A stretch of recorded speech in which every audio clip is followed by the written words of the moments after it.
भारत ऋषि मुनियों का देश है। यहाँ एक से बढ़कर एक ऋषि हुए हैं।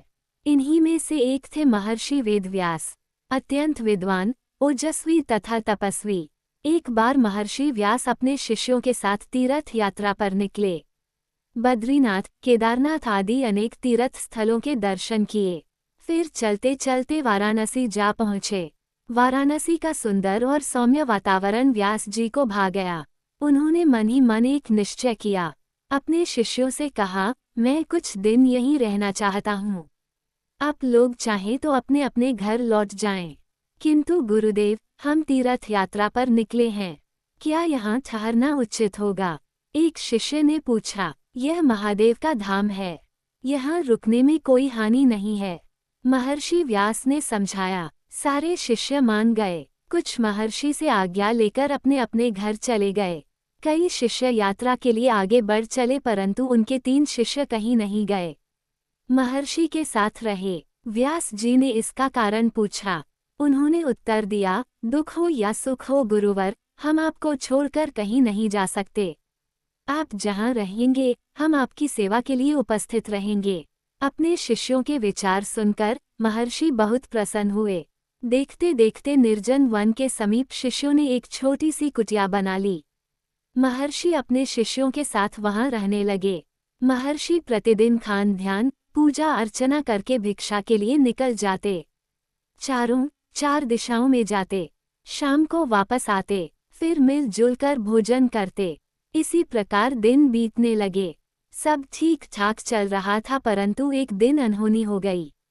महर्षि व्यास भिक्षा के लिए निकले। गर्मी के दिन थे। व्यास भ्रमण करते हुए एक घर के पास पहुँचे।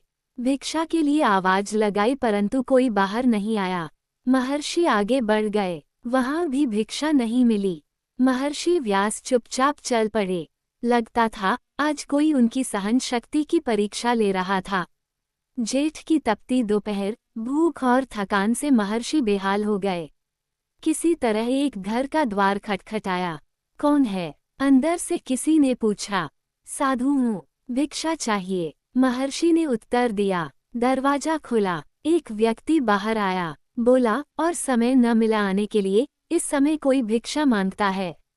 पुत्र, कई घर से मांगता आ रहा हूँ, परंतु आज कहीं भिक्षा नहीं मिली, अतः तुम्हें पुकारा। महर्षि दुखी स्वर में बोले।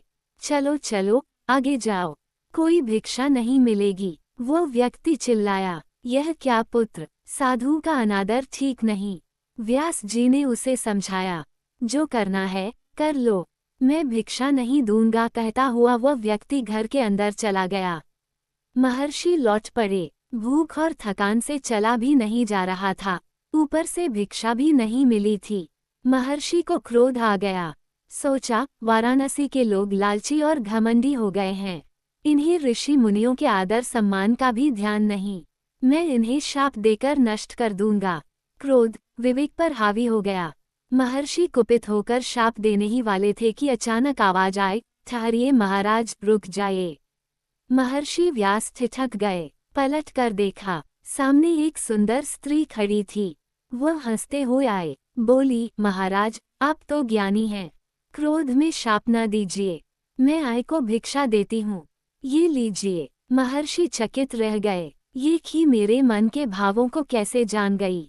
सोचते हुए महर्षि आगे बढ़े। स्त्री ने भिक्षा दे दी। महर्षि व्यास का क्रोध कम हुआ।